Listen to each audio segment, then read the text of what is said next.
everyone, and welcome to episode 3 in everything about tenses. In this video, you will learn all about the simple future tense, when to use it, how to form affirmative, negative, and interrogative sentences, and some of the clue words that are attached with the simple future tense, one of the easiest tenses in English. We use the simple future tense to talk about actions or events that are taking place in the future, to refer to a time later than now. Now let's see how to form affirmative sentence. The simple future tense composed of two verbs, the helping verb will and the base form of the verb. It is also formed with the use of the verb to be, am, is, or are, followed by going to, and then the base form of the verb. Both of them can be used interchangeably. Will is mostly used to describe a future action that you have decided at the moment of speaking.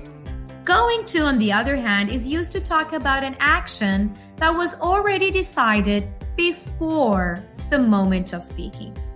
Now let's take a look at some examples. I will visit my grandma next week. Or, I'm going to visit my grandma next week. She will bake a cake. Or, she is going to bake a cake. Let me give you one more example. They will meet the principal tomorrow. Or, they are going to meet the principal tomorrow. Will visit, will take, will meet, or I'm going to visit, is going to bake, are going to meet. I told you, it is one of the easiest tenses in English. Well, now that you know when to use it and how to form affirmative sentences, let's see how to form a negative sentence.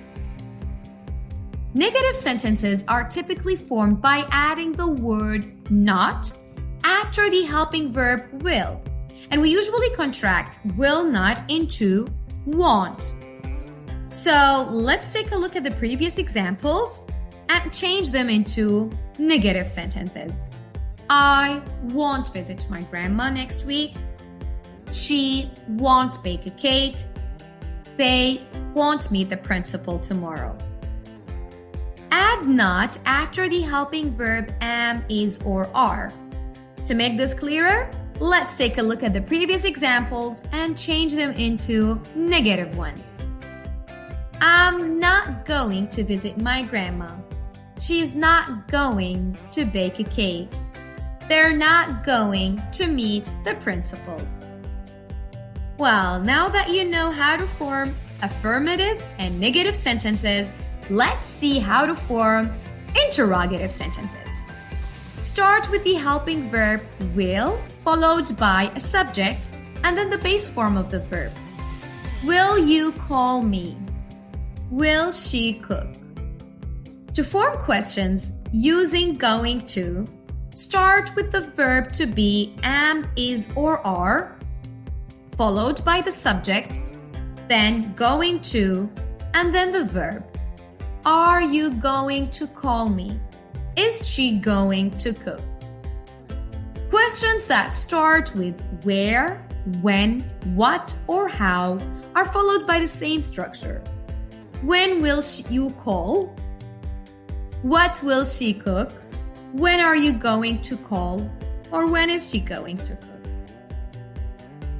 All expressions which imply that we refer to the future can be seen as clue words. For example, tomorrow, next week, next month, in few hours. Well, that's it for today, and I will see you in my next video. I'm going to see you in my next video. Don't forget to watch this playlist so you'll learn all about verbs and tenses.